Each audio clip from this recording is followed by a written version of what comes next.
Please.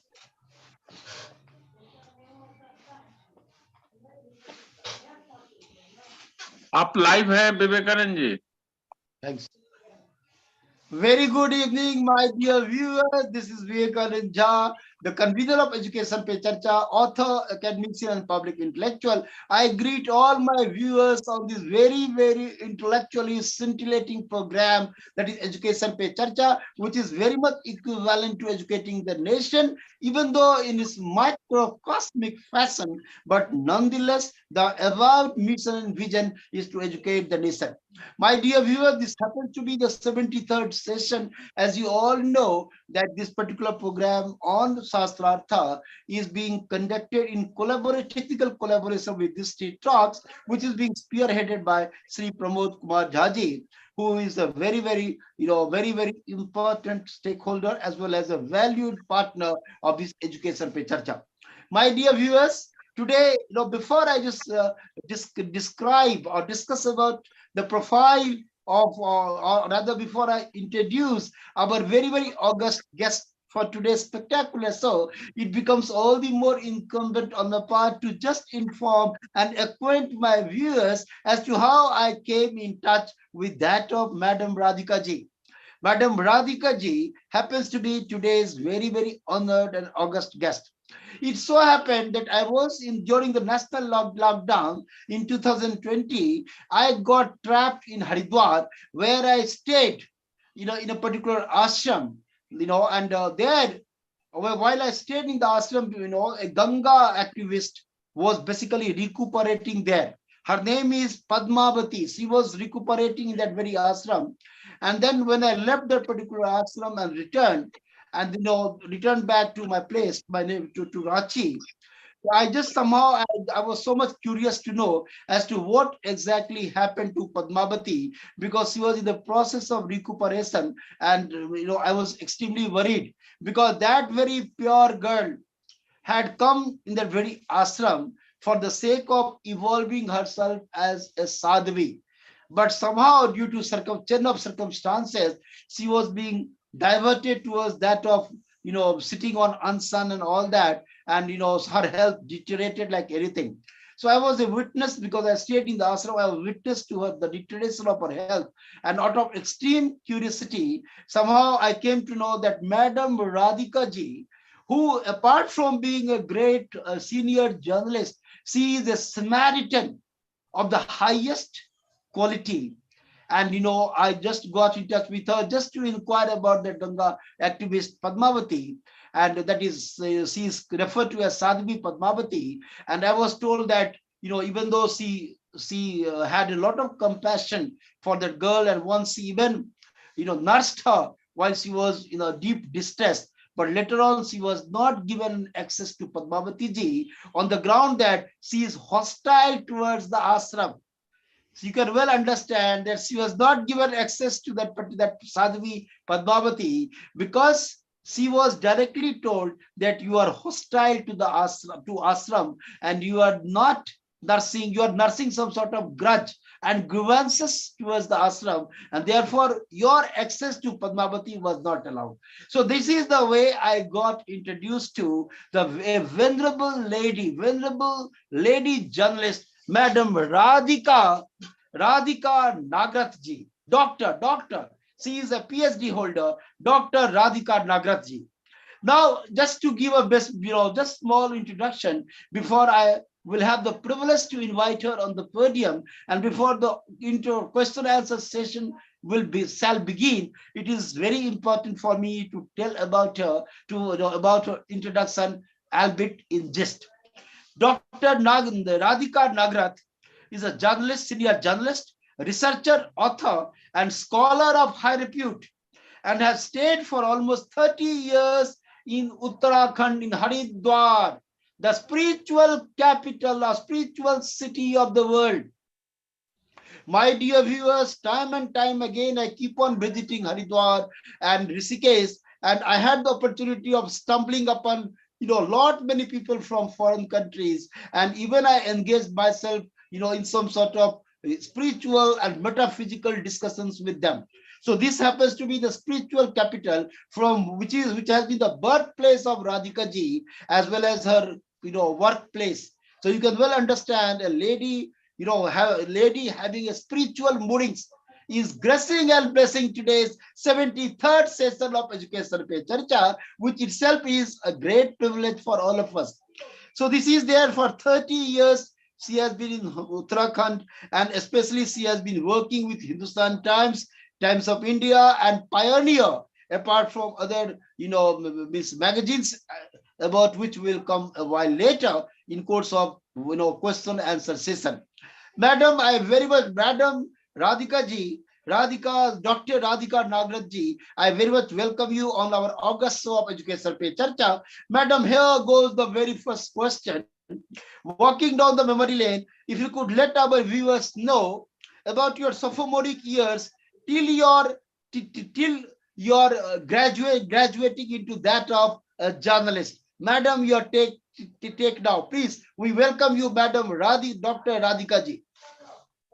Thank you so much, Vivekanand Jaji, for bringing me to this significant forum, Education Pe Charcha, which you have been running for so long. 72 episodes you have already completed. Just a minor correction I want to make. My birthplace is not Uttarakhand, but yes, I have spent past 30 years here. I was born in Jalandhar in Punjab. And as you asked me about my formative influences of childhood till I became a journalist. So since beginning, I got that environment at my home. My mother was a kind of sannyasi. In her past 20 years, she passed away in 2013. And in her last years, she had forsaken wearing any other color except white and peach. And she used to keep only 7 dresses for herself. Whenever I used to bring something for her birthday, so she always said, "You need not bring any new dress for me." And the moment there was a new entry in her wardrobe, she used to take out one from the hanger and give to someone needy. So I was brought up in that kind of environment in which uh, from the very childhood, I knew that virtues are to be built up, human relations are to be built up, and it's God everywhere. पहला जो मंत्र मेरी माँ ने दिया था, that was, I have to see God in everything and everyone. I used to go with her to Ramakrishna Mission Ashram, and the very basic statement of Swami Vivekananda, the 19th century monk, is, मैं उस प्रभु का सेवक हूं जिसे अज्ञानी लोग मनुष्य कहते हैं. I am the servant of God whom the ignorant call as man. So Jeev Seva is Shiv Seva. So this ideology my mom followed, though my father was not that spiritual, but yes, he lived the life of principles. So my education was, I was put in DAV school so that I know our sanskaras, performing Havan, Yajya. My mom was scared that I might not be converted into a Christian as my other friends were getting done, because they were put in convent school. So she was very particular that I should be in some Hindu school, DAV school, where I learn our own Vedic rituals. And then after schooling, in fact, amidst schooling, we were a refugee because in 1984, Blue Star operation, that was the worst part. And we had to leave Punjab. I was very small that time. and we came to Dehradun and later to Haridwar, then finally settled in Haridwar. Gangaji has a lot of attraction. Our family had attraction for Ganga. So we stayed here. And in between, like after schooling, I had studied, I was put in hostel in MCMDAV College in Punjab University, Chandigarh, and did my BSc from there. So Vivekanandji, you were basically asking me about my formative influences, how I was shaped to this present life, and my mother had a key role in shaping my ideology, and my guru Swami Vivekananda, your namesake, who is my ideal. Thanks. Thanks a lot, madam. My dear viewers, when madam has mentioned about Swami Vivekananda's very, very crucial and very prominent preaching, I would like to just translate what madam has just said into his original, his original invocation in Bengali. He says, since I am born and brought up in Calcutta, I too have been, oriented towards Swami Vivekananda's teaching. He says, Jive Prem Sivebas, Jive Prem Kore Jon, Sei Biche Short. In every creature resides the absolute Shiva. Whoever loves species or creatures finally attains him. This is what madam was intended to say. Second point, madam had mentioned about the terrible phase of Operation Blue Star, which was the trigger behind their exodus, the exodus of the entire family from that of Jalandhar. Basically, it would be very apt here to mention a little bit of background, because Bhindarwale basically had, was creating terror and was seeking a voice of separatism. He was, seeking a separation of Punjab from that of Union of India. Demanding And Palestine a separate state. the then Prime Minister Indira Gandhi had ordered the Operation Blue Star to flush out the terrorists who had taken refuge in that of Golden Temple. So that was the Operation Blue Star. And so what the madam was talking about, I just try to just explicate it a bit, to explain it a bit for the clarity of understanding of all those viewers who might not have had an insight into what the Operation Blue Star was all about.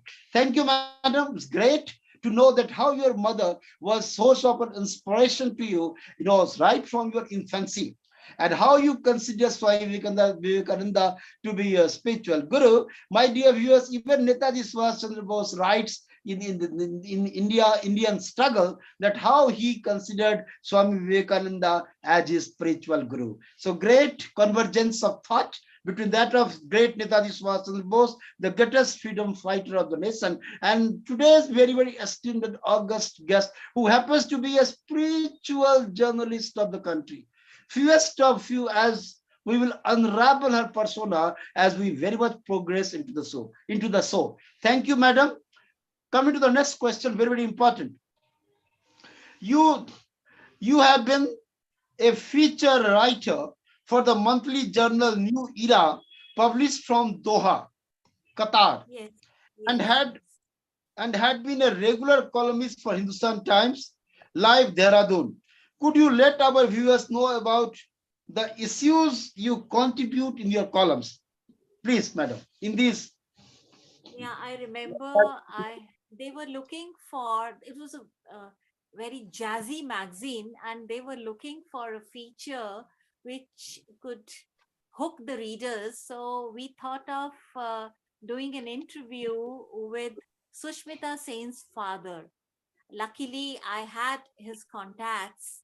So I was given a task to interview Sushmita Sen's father, and that time Vivekananda ji, she was. Sound का problem है, ma'am का भी और आपका भी. Okay, आप I'll लोग put on my microphone. Just give me. I am hearing her. I am hearing her voice. नहीं, तो आप सुन रहे हैं, लेकिन जो YouTube पर जो रिले हो रहा है उसमें साउंड का बहुत हेजी आ रहा है. ओहो, okay, madam, इसलिए madam, You have understood what our Prabodhi was trying to communicate. Our voice is not. I'm putting on my microphone. That would make it better. Yeah, just give me 2 minutes. Okay. Yes, please. Please use it, madam. Just आपका video, Radhika ma'am का video, हाँ अब आ गया, ठीक है. Okay. थोड़ा Yeah, Pramod, आप बोलिए, now हम बता देंगे. Okay, great. Yeah, I continue. So I was given the task to, yeah, that's why I had tested before also, but you said it was okay. Anyway, so I was given the task to interview Mr. Subir Sen, father of Sushmita Sen. And the story went with the title, Playing Dad to Miss Universe. It was recently, like at that time when I did the story, Sushmita Sen was selected as Miss Universe. So what were the challenges, how he guided his daughter? So all those things, I questioned him, and I took some rare photographs of Subir Sen and Sushmita Sen together. So that made our story a hit in New Era. And otherwise also, I did one feature on global warming. It was 8-page story. It went as a lead story. And I had given some solutions of electric car at that time. So this I'm talking about more than a decade, more than 15 years ago. That time I had discussed about Riva and interviewed a person who was using that car. So such were the features I used to do. And one more story I had done on yoga. It was, can yoga cure illness? It was a question mark. So I explored both the positive and negative part of yoga, because cure word was not being appreciated by many people. It's still not appreciated. I've seen that whenever Patanjali Yogpeeth gives that advertisement in the paper, cure. So everyone says it should be managing diabetes. You cannot cure diabetes. You cannot cure blood pressure. So I had put that headline, can yoga cure illness? And definitely there were so many resource persons whom I spoke to, and that story went very well. So something about New Era, such features I used to do for that magazine, which was published from, it was a monthly journal. Great, madam. Thanks a lot, madam. And my dear viewers, you have understood by now that madam happens to be a versatile personality. In as much as she has been writing columns on different issues, and the one that she just articulated is based on yoga. So see, that's why I use the particular designation for her, a spiritual journalist, a journalist who has her moorings in spirituality, because that is soul of Bharatvarsha. Spirituality is the soul of Bharatvarsha. Great, madam. I straightway come to the next question, madam. You claim to be a prolific writer, contributing to the leading newspapers on environment, Indian art and culture, traditional medicine and education. What are those leading newspapers you contribute your columns? And if you could tell our viewers about the nature of those columns. Yes, madam, your take on this, please. Yeah, presently I am writing only for Times Plus, Times of India. Earlier, I have been as a regular correspondent for about 8 years with Hindustan Times, covering issues of environment, covering issues of women empowerment, political beats, because I stay in Haridwar and it's a small place. And when you are a correspondent for a big paper, they ask you to cover all the beats. So earlier I have done all that with Hindustan Times. And when Times of India had launched its supplement of Sunday, Haridwar Plus initially, so I remember 7 stories, beginning stories I had given. And now slowly I have confined myself to Times Plus only, Times of India. And I have covered initially everything. Now I like only positive features. I don't write, I don't report crime now. Now I'm more into spirituality, so I like to write what I know. So voice is coming from back. So there is disturbance in the back from Pramodji's side. Pramod ji, some नहीं नहीं इधर से कोई disturbance नहीं है Pramod is there. Pramod, हम हैं भाई नहीं नहीं आपको क्या डिस्टरबेंस आ रहा है हाँ बोलिए आपके साइड से कुछ डिस्टरबेंस आ रहा है please Now it's okay. Yeah. Now okay it's okay. great madam, so nice of you, we appreciate about your exclusive means exclusive relationship, or you can say that is a journalistic assignment that you are now executing is only for Times of India. And of course, in the past, earlier on, you were engaged, you were attached with that of Hindustan Times. Thanks a lot, madam. Now I'm coming to the straightway to the next question. You also, you have been writing columns on Speaking Tree in Times of India, Haridwar since 2011, and also work as assistant editor for bi-monthly journal that is Consecration. If you could enlighten our viewers on both, especially on right, what sort of issues you broach or you raise, and as well as this about the bi-monthly journal. Your take on this, please. Yeah. For this Haridwar Plus, we had started a series of Speaking Tree. I'm not talking about the main paper, Times of India. Now, for the Sunday edition of Times of India, we had started, in which we used to take versions of eminent saints, because Haridwar, is a holy town, and we have 13 akhadas here. So I used to go to approach almost all the senior religious leaders like Swami Abdeshanand Giri, Swami Santoshanand, all those eminent people, and take their views on a certain topic, and that we were covering in Speaking Tree column. So that was one part. And for consecration, and I remember in Kumbh time, 2010 Kumbh, and I have been covering all the Kumbh Melas, the recent 21 Kumbh Mela also.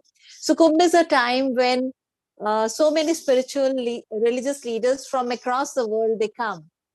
So I used to approach them and take their views on spirituality, on how should we spiritualize everyday life, which interests a common reader. So otherwise, bhashan to sabhi dete hain, but what hits to the common man is what can be really experienced in life, practical Vedanta, practical philosophy, which can be practiced. So in that column, it was always like the title part, and in the brackets, as told to Radhika. I was writing with the by name of my mother, Geeta Nagrath, because at that time I was also writing, reporting for Hindustan Times. So it was not allowed to work in two papers at the same time. So I used the different pen name. Anyway, as regards consecration, this was again a spiritual journal which was run by Mr. Suresh Menon from Kerala, Thrissur. I've not met him.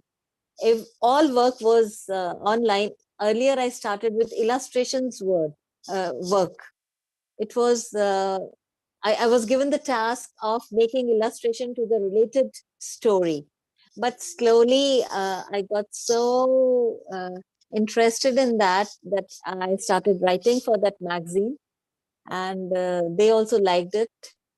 And it was basically again, the spiritual philosophy of different leaders, religious leaders, like mainly Sri Aurobindo, the mother, and Swami Vivekanand. Both these ideals we used to cover in that magazine. Thanks, madam. Great to come across all these sort of revelations. It's very important, madam. Actually, my viewers would like to know as to what is the general connotation of the word that is akhara, because the common men do not understand the connotation of this particular term called akhara. And just now, as you mentioned, there are 13 akharas in Haridwar and Rishikesh. So could you just try to elaborate on the same for the clarity of understanding of our viewers as to what exactly is the overview of this akhara, please? Akhara literally means an arena where a fight goes on. So these akhara sadhus were actually the warriors who had, like centuries ago, when Shankaracharya had formed Dasnami akharas. So Adi Guru Shankaracharya I'm talking about. So the concept was that these religious leaders will not only these spiritual people, the ascetics, will practice for their own, they'll practice their own sadhana also for God realization. But at the same time, when the society needs them, they will act as warrior. So in the past, it has happened that many Chinese invaders, when they came, so these akharas, Nirmohi, Niranjani mainly, Juna Akhara, which is the biggest akhara and has renowned Acharya Mahamandleshwar Swami Avdeshanand Giri at present, with thousands of ascetics who are now warrior monks, and they're given the training of all using arms and ammunition in their own way. वो भाला और बहुत सारे इनके होते हैं weapons which they are given training to use that. And in the past, they have saved us many times. The kings used to call these akhara sadhus for the rescue, for the fight, whenever these foreign invaders invaded us, when they waged war against us. And at present, since there is no war, so their role is to spread the religious ideas. And there are Mahamandaleshwars in the akhadas who Acharya Mahamandaleshwar teaches and initiates many other monks during Kumbh Mela, and they have to undergo certain rituals and practices. After that, they are given teaching in scriptures, and once they attain the scriptural knowledge, then they go out in the society spreading their message. So we have 13 akharas. उसमें बैरागी अखाड़ा भी है, वैष्णव अखाड़ा भी है. So they have their own lineages and systems. Thanks a lot, and Kumbh Mela, it's mainly the akhadas. They're grand processions. People come from across the world to visit, to see them and take their blessings.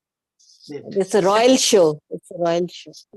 Of course, we have a separate question for Kumbh Mela. My dear viewers, what madam was talking about, of course, is to be understood, and is to be assimilated by every single citizen of this country, that great Adi Shankaracharya not only had secured the geographical boundary of Bharat Barsha by creating 4 different matas across the different corners of this. Madam has informed us with such an important and a precious piece of information. He had also founded these akharas for the sake of protection of the common people, because he could envisage that this great geographical boundary of India, if at all needed to be secured, obviously the monks maybe at times might have to take recourse to weaponry to protect the great Hindu religion, the great Sanatan religion. And today, my dear viewers, I am really, I must say, I was stupefied in course of into one of the interactions with people. I found that even people did not know who was great Adi Shankaracharya. That's, the raison d'etre in one of my pieces I already wrote, great Adi Sankaracharya lettered Chhatrapati Shivaji as the raison d'etre and summum bonum of Bharat Basa. So it is a matter of humongous misfortune if we Indians do not know our forefathers, if we Indians do not know the noble works done by great Adi Sankaracharya to preserve the great geographical boundary of Bharat Basa. There can be no greater irony than that. That is why I thought of, just broaching this issue and thought of, just speaking about it, articulating about the greatness of great Adi Sankaracharya as a some raison d'etre and summum bonum of great geographical boundary of Bharat Barsha. Thanks, madam, for giving us such a, profusion of information for, for the good of the nation, for the good of each one of us as the fellow citizen of this country. Coming to the next question, madam.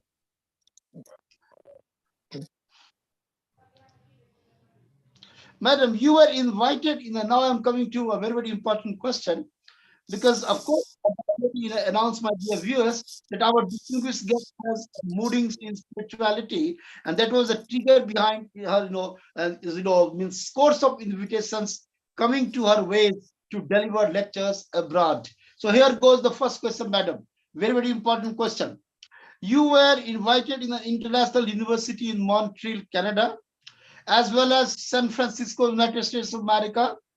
If you could just enlighten our viewers on the above talks, the talks that you delivered in these universities, and the sort of response that came in their wake. Your take on this, please, madam.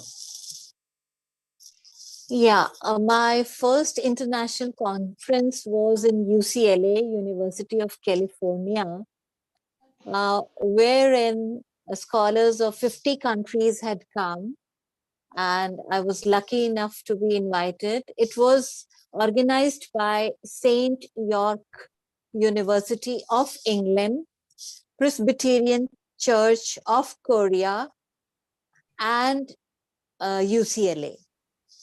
3 organizers. And the theme of the conference was, my topic was from suicidal refuge to self-reliance. It was embracing the displaced. Theme of the conference was embracing the displaced. So the people who are displaced either due to natural calamity or some war or man-made reason. So how, what is the trauma those people undergo through, and what are the solutions that can be given for such people? So I had given instances of 2 organizations from India, that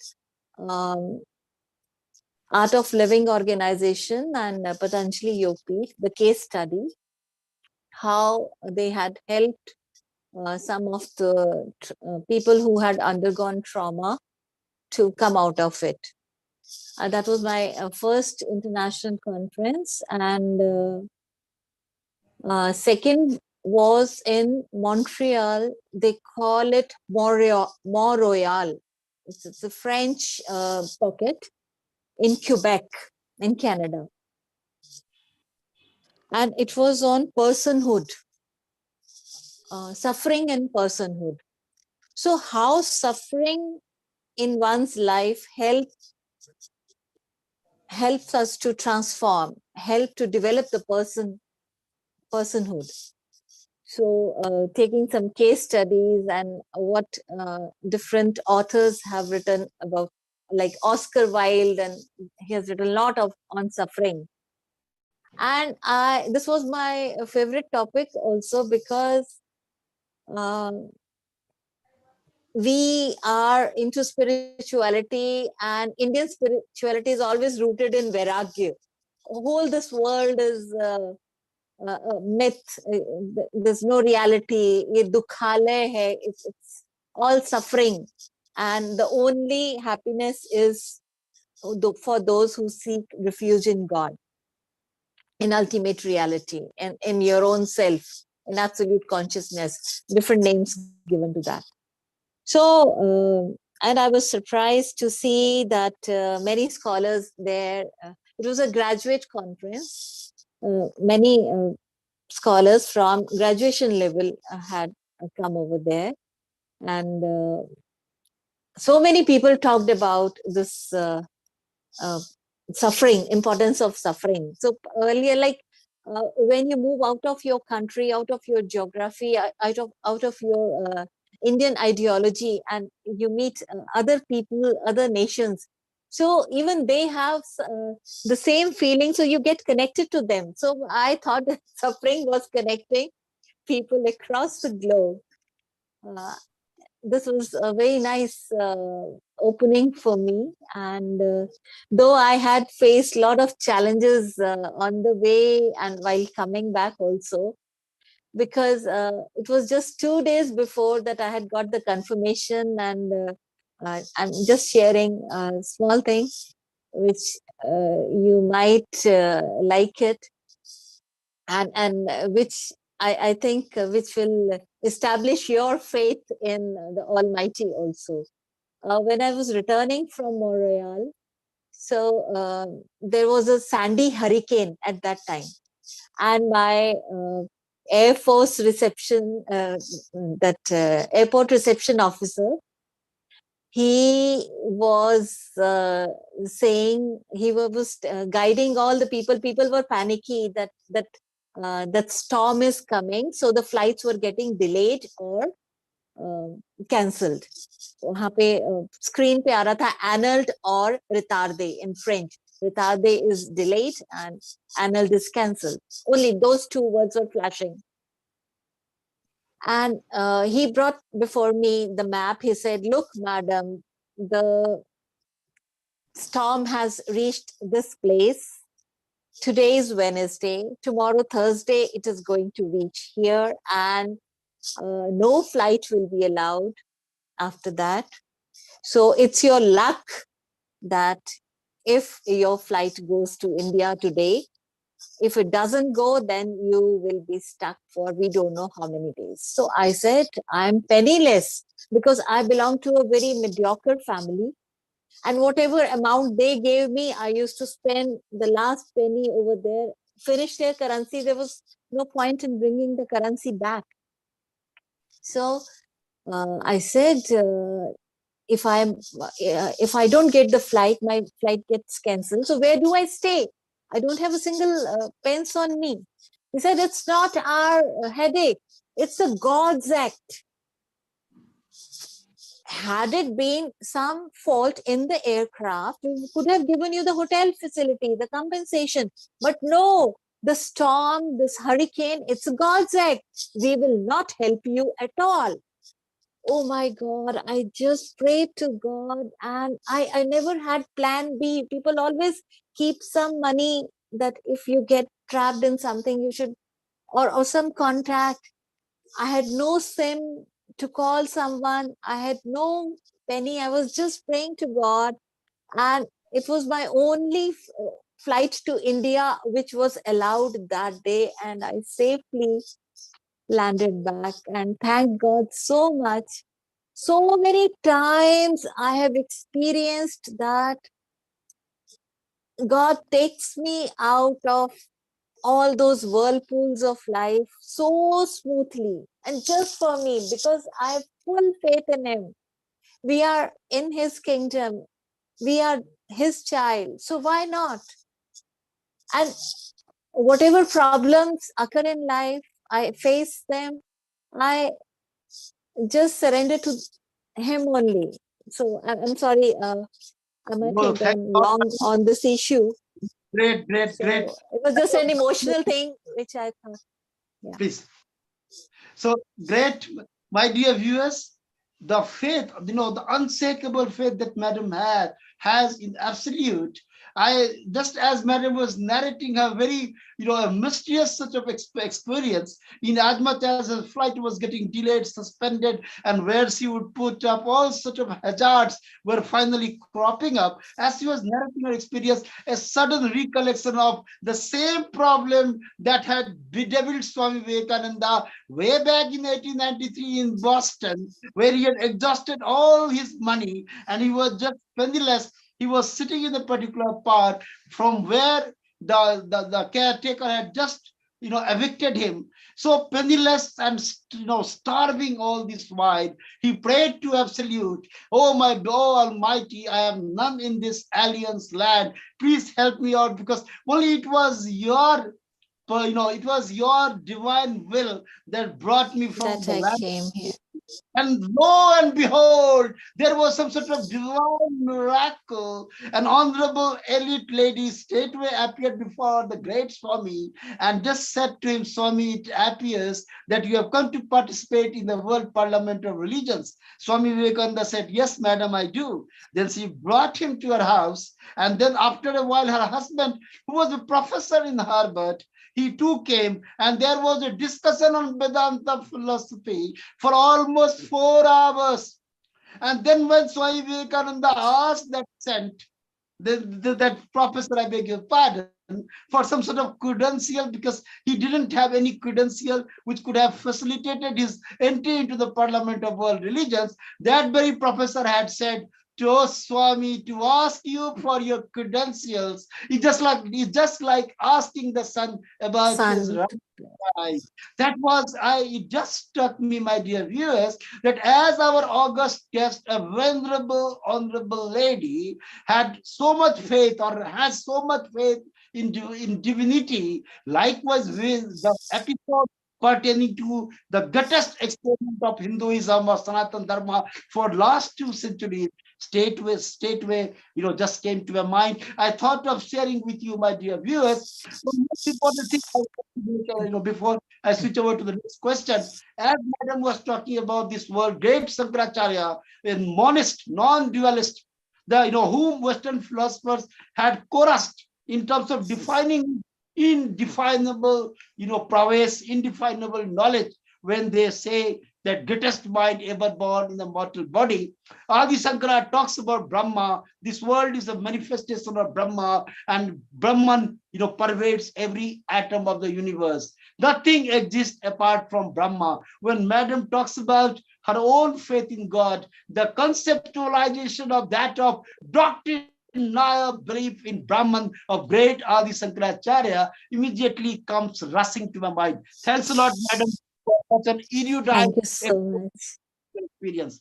Coming to the next question, Madam, indeed fantastic, because you have so much faith in God, and that is something will definitely help the current generation, which is moving, which is getting, sequestered from the very moorings of the great, ancient, priceless treasure of Sanatan Dharma, a belief unshakable and an institutionalized belief in that of Supreme Brahma. Thanks a lot. Now I'm straightway coming to you with a very important question. You claim to have appeared in Discovery Channel on Kumbh Mela as a historian journalist. Now, question: educate our viewers about the nature and magnitude of Kumbh Mela. You have participated as a journalist, along with enlightening us about your documentary show on Kumbh Mela. Madam, before you go, I would just take 1 minute. My dear viewers, in Autobiography of a Yogi, great Paramahansa Yogananda portrays about the overall importance and significance of Kumbh Mela. It is very important for me to reveal this particular fact, because Madam also, I would seek her response to it. In that book, there is a mention of, some that Baba, Rebirth. Baba, who is purportedly alive for last 3,000 years. And Baba, Mahavatar Baba had appeared in one of the Kumbh Melas to meet, or to give a living evidence of his presence to that of Paramahansa Yoganandaji. There is a proper description of the same, where we will elicit a response from our august guest today, based on Paramahansa Yogananda's comprehensive portrayal of Kumbh Mela. Now your take on this, madam, please. Yeah, in that movie, which was done by Discovery Channel, so I had 2 minutes appearance, though they had taken a lot of material from me, but finally cutting and editing, and I had spoken about a very significant point that Mahatma Gandhi got his title Mahatma from Haridwar, Gurukul Kangdi University, which is over a century old university. And this part, when I gave this fact to the cameraman, and the story finally went to the editors. So they asked me all those documents, and I literally had to go to Gurukul Kangli University's library and fetch those documents, which proved that yes, Swami Shraddhanand, who started this university, Gurukul Kangli University, way back, uh, he had given this title to Mahatma Gandhi as to Mohandas Karamchand Gandhi as Mahatma. So this was my part in that movie, and they had covered mainly those foreigners who come to Kumbh Mela. I remember there were about 115 people from Ukraine who had come to Pilot Baba's camp at that time. And he was giving mass sannyas diksha. So for us, it was a very strange kind of thing, because we had heard that sannyas can be given only to those people who renounce their family, who renounce everything to become a monk. But his concept, this Pilot Baba, why this Pilot Baba? He was a pilot earlier and then he became a monk, because even he had some life-saving experience, so which turned his life towards spirituality. He was in mid of air, and aircraft had crashed, and how he was saved. So that's another story of Pilot Baba. He's a very famous guy, otherwise he was. So I went to that camp of Pilot Baba, and all those 115 Ukrainians, they were sitting there cross-legged in white chadar and white robes only. And that Panch Gavya was kept before every person. Gobar bhi lagate hain. Sometimes they're putting that cow dung, then honey, then milk, then curd to purify them, and all those rituals, Midas mantras were going on. So the story, the channel, Discovery Channel, had taken one particular Ukrainian girl from that camp, and they shot her original the place where she belonged to. They went to that. They went to Russia. They shot some scenes from there, how she was doing in her earlier life, and when she came to India and came to Pilot Baba's camp. So she was transformed, and when he was giving family sannyas diksha, so that means that, like in India, we have to follow certain code of conduct when we follow the religious path. So same way, he was, because those foreigners are used to eating non-veg and indulging in adultery and so many things. For them, it's very common. But leading that ascetic way of life while living in household, he was giving that diksha. So that movie was based on that, and they had given some historical truths, like one I told you about. Swami Mahatma Gandhi got his title Mahatma here, so that was my role in the movie. And as you said, the second part, Autobiography of a Yogi, the New York bestseller. Yes, even I have read that. That was my first book, which led me towards this path. such saints do appear. I have met some of them during Kumbh Melas. I used to go along with my mother because she was a person who could judge the person. I was not so mature at that time. I am specifically talking about 2010 Kumbh Mela, which I covered with my mother. So yes, this is right that saints, such rare saints who are always in living in Himalayas, sometimes they do come during these melas, and uh, if we are fortunate enough to locate them, so we do get. We met one or two silent yogis. They were not speaking anything, but their aura was so strong that I could feel, like Ramakrishna Paramhans says, that when he used to just touch Swami Vivekanand and he used to go in ecstasy. So just being in that hamlet in which that sadhu was living, I felt the divine presence. But Vivekanandji, you continue, as you were saying that some Mahayogis like who are said to have been living in for hundreds of years. So I do believe in that because I remember I wrote one article. They guide even when they are gone. Swami Vivekanand has mentioned about that. Sri Aurobindo has mentioned about that. That such souls keep on guiding you years after they are gone. So that means they are there in the astral form. Whenever you look for some guidance, so you can easily connect to them. They do guide you. So that is how this part which is written that he still lives. Lives means he is at your beck and call. Beck and call, don't take it otherwise. I mean to say, whenever you need help, whenever you pray for their guidance, they do appear, they do guide you.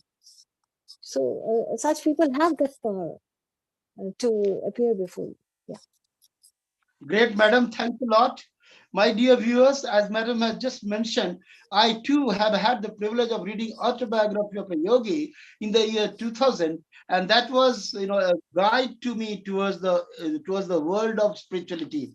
As madam talks about, it requires a little bit of elucidation. In fact, Autobiography of a Yogi envisages three types of body that we all, the human beings, possess.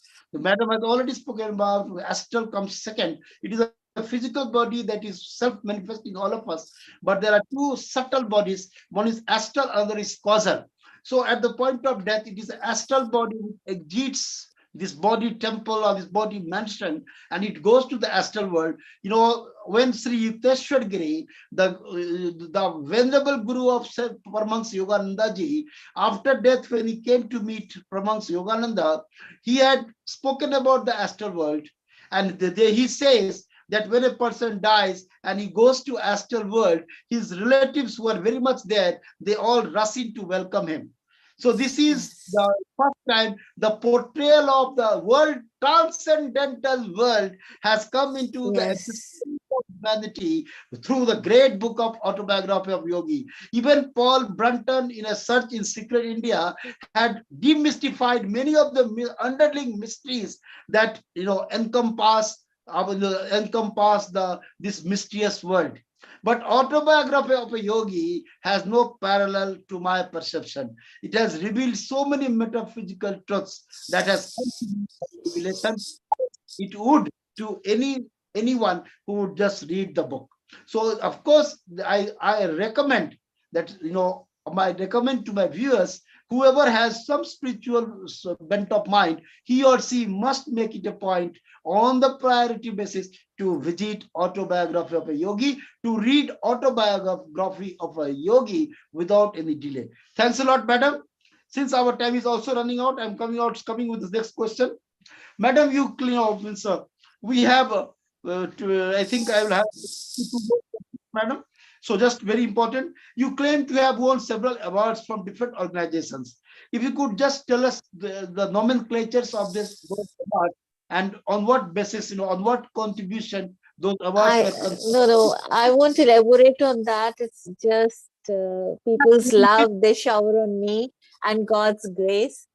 Because being a journalist, I was always invited to big institutions to cover. So I made contacts with them. So whenever they had lectures, so I just participated. So for my contribution in the field of literature, mainly they have awarded me.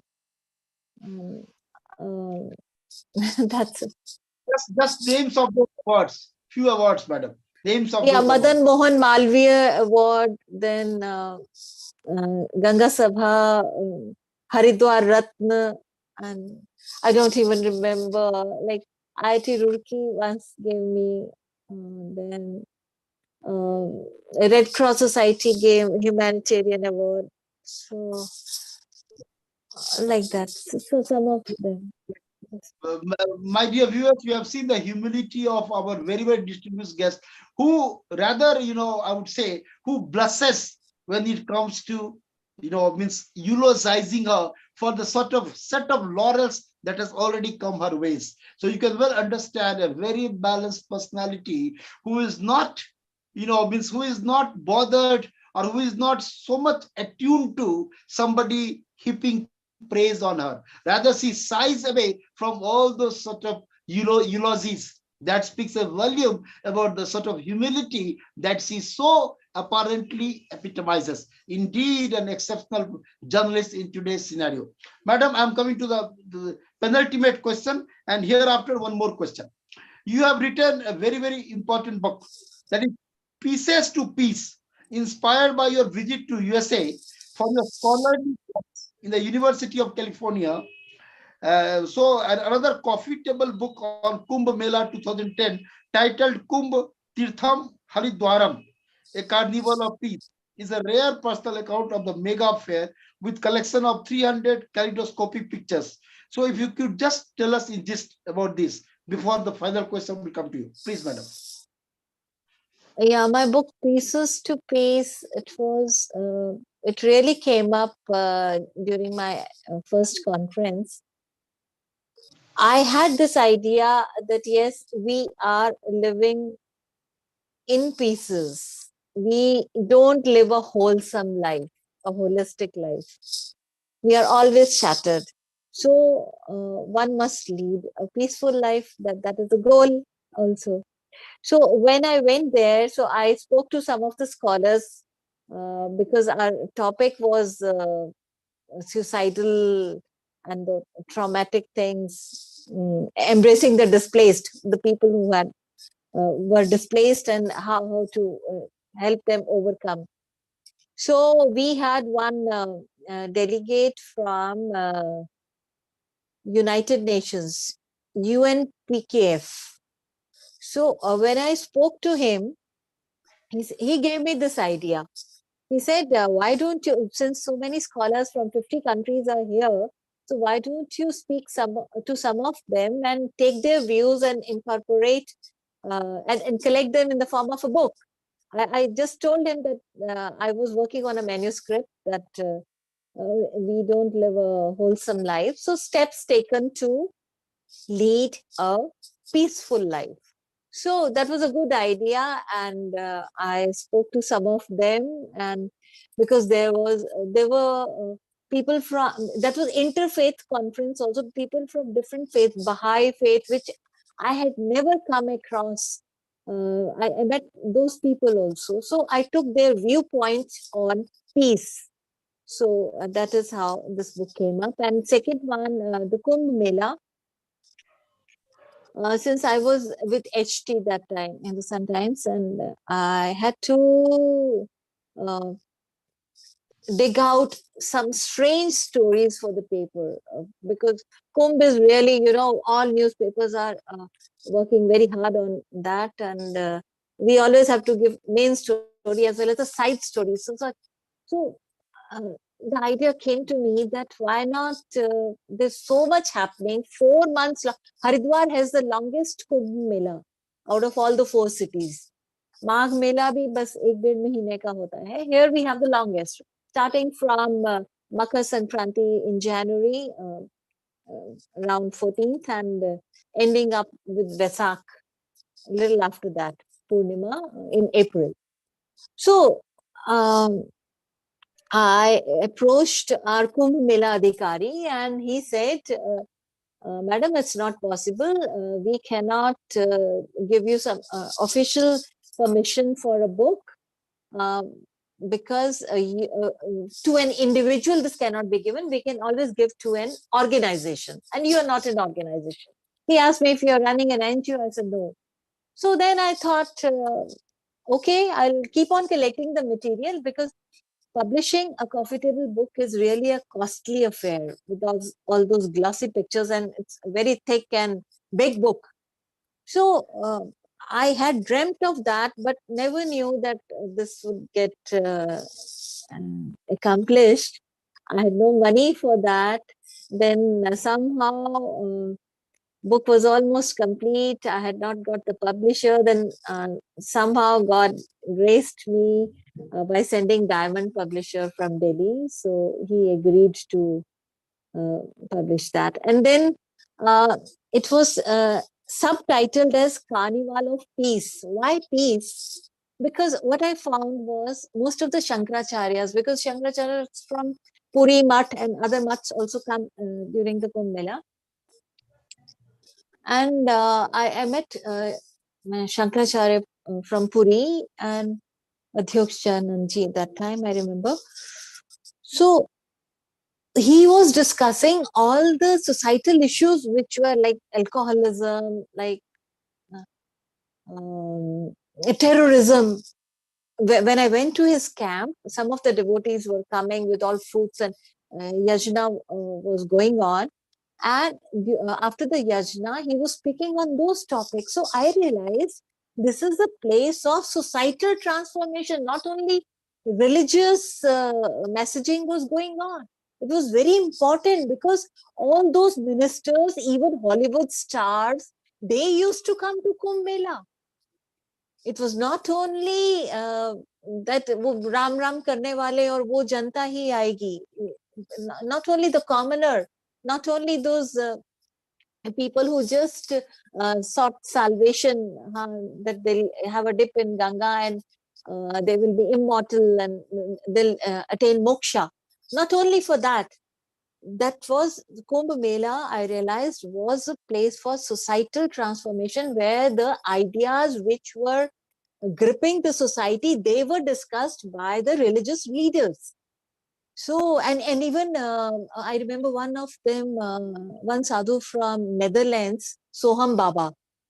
He had 128 centers. He was a neurosurgeon. After that, he renunciated. He used to have food in skull. In human skull. I met him. So, like they were all discussing these ideas, and he had put a lot of huge billboards in the entire Kumbh city of Haridwar, save trees, green messages, all those messages. I was surprised that a saint, a sadhu, is talking about spreading about plantation. His message was, take a dip, plant a tree. Take 2 dips, plant 2 trees. Take 3 dips in Ganga, plant 3 trees.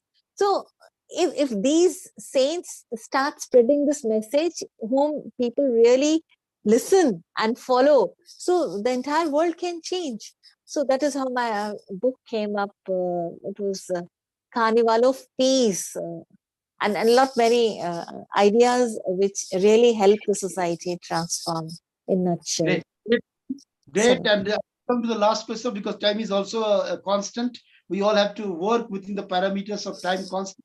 Final question before we will call it a day. Before I pass it on to Pramodji for the Hindi transcript, means translation of today's very, very spiritually scintillating interaction. I wouldn't say intellectually, of course, but the spiritual part today, the blend of both intellectual and spiritual, indeed has been the very hallmark of today's discussion with that of on that guest. Last question, madam, comes to you. You are a spiritual journalist or a journalist with a spiritual moodings. What is your message to the young journalist who is inspired by this profession without having even the remotest of inklings of spirituality. Your take on this, please, madam. Don't write for money. Don't write for money because it's not going to help you. It will not help you in the long run. So don't look for short gains.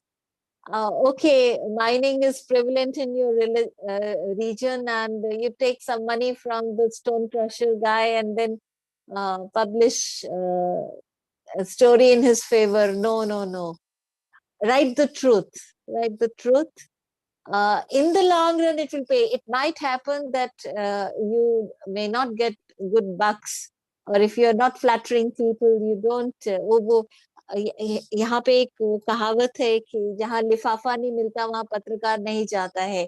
Akhadas have this practice. Whenever they call a journalist for covering, they do give some amount.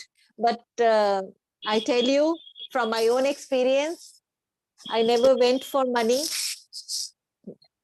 Fortunately, I was having another backup also because I was working in a corporate group also.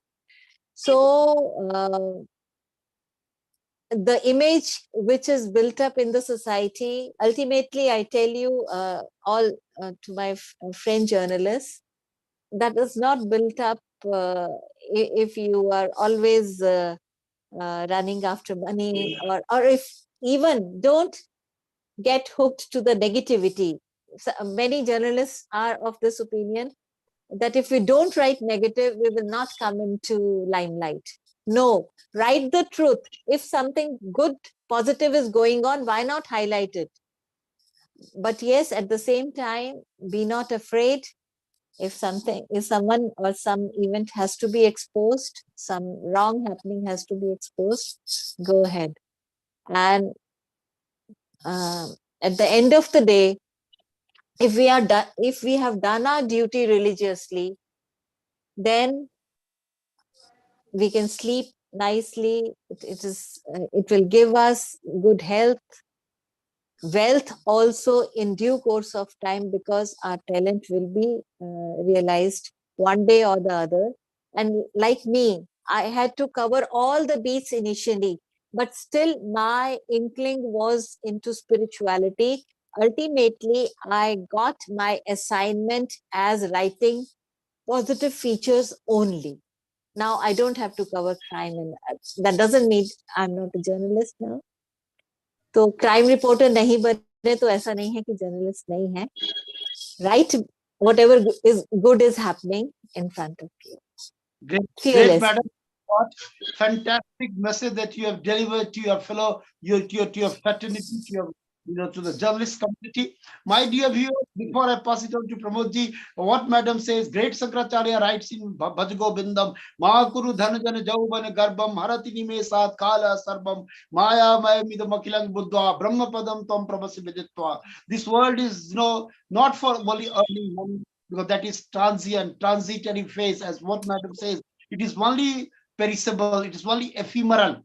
One should strive or persevere for attaining the absolute. That is the underlying rational and reason for the birth of humanity. My dear viewers, before I pass, invite Sri Pramodji for translating our conversation into Hindi. I would just like to make an announcement on our next session.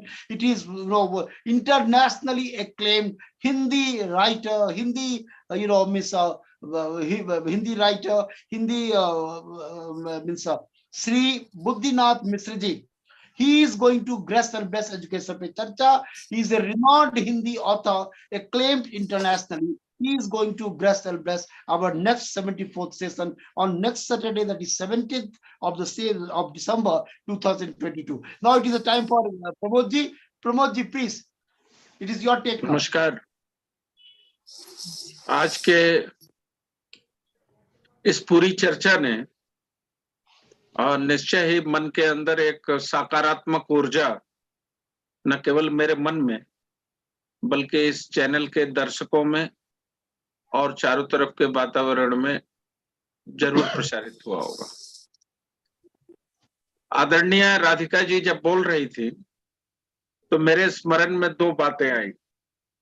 एक तो जब मैं पत्रकारिता का छात्र था तो उस समय एक सेमिनार हुआ उस सेमिनार में हमारे पत्रकारिता जगत के और न्याय जगत के दो महान व्यक्तित्व बैठे हुए थे, और उसमें मेरा भी एक 3-4-5 मिनट का वक्तव्य था। हॉल पूरी तरह से भरा हुआ था। न्यायाधीश थे जस्टिस पीबी सामंत, उस समय प्रेस ब्यूरो के अध्यक्ष हुआ करते थे, प्रेस काउंसिल ऑफ इंडिया के अध्यक्ष थे। और उस समय प्रभास जोशी जी बहुत ही प्रसिद्ध पत्रकार थे और उनकी भी उपस्थिति थी। तो सभी लोगों को बात करनी थी। तो मैंने उस समय, राधिका जी ने आज जितनी बातें कही हैं, उन्हीं बातों में से मैंने उठाया था। ये 97 के नवंबर-दिसंबर की बात है। मैंने कहा था, पीवी सामंत जी मेरी बातों से सहमत हुए थे। मैंने कहा था कि आध्यात्मिक पत्रकारिता जो है, उसको मूल पत्रकारिता हमेशा दबाना चाहती है, और भोड़े विज्ञापन को लेकर ये पूरे पत्रकारिता जगत में लोगों को ये समझाने की कोशिश कर रही है कि मानवीय मूल्य कुछ भी नहीं है। जो कुछ भी है यही जो तुम देख रहे हो अखबार के पन्नों पर, और इसमें जो विज्ञापन करने वाले तारिकाएं हैं और जो कंपनियां हैं, बस यही जिंदा बची हैं। बाकी मानवीय मूल्यों का कोई लेना देना नहीं। इसलिए उस समय एक बड़ा गजब का ट्रेंड चला था। जिस किसी भी बड़े अखबारों को देखिए, उन्होंने एक अभियान चला रखा था कि भारतीय मूल्य के जानने वाले और उस पर अपना पूरा जीवन देने वाले लोगों की कुंडलियां खंगाली जा रही थी, और कोई न कोई चर्चा लेकर एक दिन खबरें बनती थी। आज मुझे इतनी आत्मसंतुष्टि हुई है, इसलिए मैं आदरणीय विवेकानंद जी की विद्वता को प्रणाम करता हूं और उनके प्रति आभार जताता हूं कि हमारे परिवार की इतनी विदुषी सदस्य को आपने इस चैनल से ला करके मुझे भी उनके दर्शन का सौभाग्य दिया है। जिस प्रकार से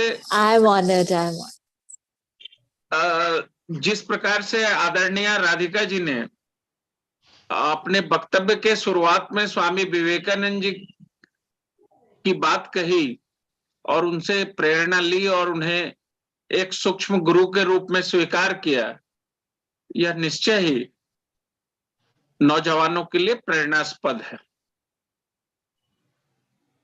योगी के संबंध में विवेकानंद जी ने भी और राधिका जी ने भी अपनी बात रखी, और महायोगी बाबा और एकतेश्वर जी की भी बात आई। मैंने जब वो योगी की पुस्तक पढ़ी थी तो मैं इस बात को लेकर स्तब्ध था कि उसमें एक चैप्टर में ये बात आई थी कि योगी की जब यहाँ विदेश में कोई शहर है, शायद मॉरिशस या कहाँ, वो शहर मुझे ध्यान में नहीं है, वहां जब उनका शरीर शांत हुआ तो बताया लोगों ने कि उनके शरीर में 72 घंटे से भी ज्यादा समय तक किसी भी प्रकार का डिफॉर्मेशन नहीं हुआ। एक ये विषय मुझे बड़ा कौतूहल का लगा, और दूसरा विषय मुझे ये लगा कि शौच के साथ गुलाब की पंखड़ियों के सुगंध आते थे। तो मैं कई बार ये सोच रहा था कि अपने अंदर का आध्यात्मिक विज्ञान कितना समृद्ध रहा होगा, जिसका एक छोटा सा नमूना योगी जी ने योगी बाबा के आशीर्वाद से अद्भुत धन्य धरा के उन्होंने विदेश में भी रहकर अपनी साधना से सिद्ध किया। और आज भी रांची जैसे शहरों में सहयोग के आधार पर बहुत से शिष्य हैं और बहुत अच्छी परंपरा को चला रखी है।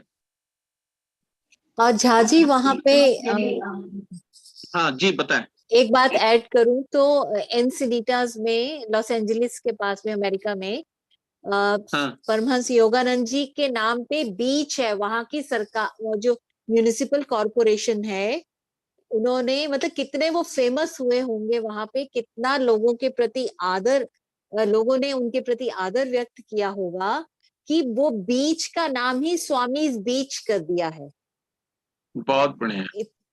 वहां की ये म्यूनिसिपल जानकारी मुझे कॉरपोरेशन में। सैन आपने दी, डिएगो, इसके लिए आपका हाँ, आभार। मैं वहां गई थी। तो मतलब जब बाहर गई थी तो पहला एम यही था कि एक तो ठाकुर रामकृष्ण परमहंस के वहां सेंटर में जाऊंगी, वेदांत सोसाइटी ऑफ कैलिफोर्निया में, यूसीएलए के बाद में, और एक यहाँ पे परमहंस योगानंद जी के सेंटर में। तो फिर बहुत आपने अच्छा लगा। एक बहुत अच्छी कॉफी टेबल कुंभ पर लिखा, और उसकी जी जो रोचक घटनाएं हैं और जी, उस पर जो आपका कॉन्सेप्चुअल बहुत रोचक है। डेडिकेशन है, जी वो मुझे बहुत अच्छा लगा। क्योंकि आपने जिस प्रकार से चीजों का ऑब्जर्वेशन किया है और उस ऑब्जर्वेशन को आप दुनिया को बताए, जी मैं स्तब्ध हूं कि ये बातें सनातन के हृदय में, प्राण में, उसके शरीर में, रक्त रक्त में है। जी जी, क्योंकि सही कह रहे संसार हैं। का हमारा मंत्र ही है वसुधैव कुटुंबकम। हम तो पूरी वसुधा को अपने कुटुंब मानते हैं। और तो और उपनिषद हमें सिखाता है कि सर्वे भवन्तु सुखिनः, सर्वे सन्तु निरामयाः, सर्वे भद्राणि पश्यन्तु, ना कश्चित दुख भाग भवेत्। जितने अखाड़ा में हमारे संत हैं, हमारे चारों मठों के जो महाभाग शंकराचार्य हैं, उस समय अभी पूर्व माने जो पूरी शंकराचार्य की बात आई, उनकी विद्वता के संबंध में संपूर्ण विश्व में चर्चा है। ये हम लोगों के लिए एक गौरव की बात है। कुछ चीजें नकारात्मक भी होती हैं भी। तो हमारे यहाँ ये कहा गया कि मानवीय चेतना पर विश्वास नहीं करना चाहिए। और समय थोड़ा ज्यादा हो रहा है, नहीं तो एक बहुत सुंदर सी कथा है, उसका छेपक मैं कह देता हूं। आपने नाम सुना होगा कि गोस्वामी जी के बाद अयोध्या के एक बहुत बड़े संत, गृहस्थ संत, जिन्होंने रामायण पर बहुत कथाएं कही, राम किंकर दास जी। हाँ जी हाँ जी हाँ जी। राम किंकर दास जी की एक पुस्तक है मानस। मानस में एक कथा है। कथा तो सुग्रीव और प्रभु राम की मैत्री की है। तो उसमें एक जगह विद्वानों ने हनुमान जी से प्रश्न किया कि आप बताओ कितने बड़े विद्वान आदमी हो, और आपने भगवान को ले जाके कहा कि सुग्रीव से मैत्री कर लीजिए। ये तो बात जमी नहीं। वो जीव आदमी है, ये परमात्मा है, आप उनसे कह रहे हैं परमात्मा को कि आप जाकर के उस सुग्रीव से मैत्री कर लीजिए। तो उन्होंने ये बात कही थी, जवाब दिया था कि देखो भाई, मनुष्य का कोई भरोसा नहीं है, उसमें सुग्रीव जैसे व्यक्ति का कोई भरोसा नहीं। ये राम का हाथ पकड़ेंगे, जब तक मन करेगा तब तक पकड़ेंगे, फिर छोड़ देंगे। लेकिन भगवान यदि पकड़ लेंगे एक बार, तो वो किसी को नहीं छोड़ते। नहीं छोड़, इसीलिए बस वो परमात्मा हाथ। को मैंने कहा कि प्रभु आप इनका हाथ पकड़ लीजिए। यही बात मैं इस संदर्भ में कहना चाहता हूं कि आदरणीय राधिका जी का हाथ साक्षात परमात्मा ने पकड़ा हुआ है। कोई वैसे शक ही नहीं। जैसे थैंक यू। वैसे ही जैसे हमारे भाई विवेकानंद जी का हाथ साक्षात सरस्वती ने पकड़ा हुआ है। कोई शक मैं नहीं, आप दोनों बिल्कुल। को इस बौद्धिक जगत के लिए अपने हृदय की गहराई से बहुत शुभकामना देता हूं। इस भारत की दैदीप्यमान भूमि पर सनातन के जाज्वल्यमान कीर्ति पताका को सदैव जागृत और जीवित करते रहे, और हम और आप सब लोग मिलकर एक जागरण का प्रयास करें। आदरणीय श्री विवेकानंद जी के द्वारा आयोजित यह एजुकेशन पे चर्चा बहुत ही यशस्वी हो, लोगों तक जाए और आपका प्रयास सफलीभूत हो। आदरणीय राधिका जी का दर्शन हुआ, आप जैसी विदुषी से 2 शब्द सुना, मैं धन्य हो गया। आप सभी को मेरा सादर प्रणाम। Thanks for your erudite आप expression इतने of विनम्र हैं, thank you. as coming up to this very intellectually as well as spiritually, interaction between me as well and Madam, a spiritual journalist, Madam Radhika ji. My dear viewers, I hope that those who are logged in with us and those who eventually will log in with us will, they will get the plethora of knowledge as well as information available to dish out to them through this very intellectually as well as spiritually scintillating program. My dear viewers, before we return you to the studio, once again I would like to duplicate my observation. Rather, I would like to reiterate my observation pertaining to our next guest, that is Dr. Buddhinath Misraji, who is the internationally acclaimed author and writer in Hindi. He is going to grace and bless our Education Pe Charcha on its 74th session on 17th of October 2022. Sir, poet also. He is a poet also. Author, writer and poet.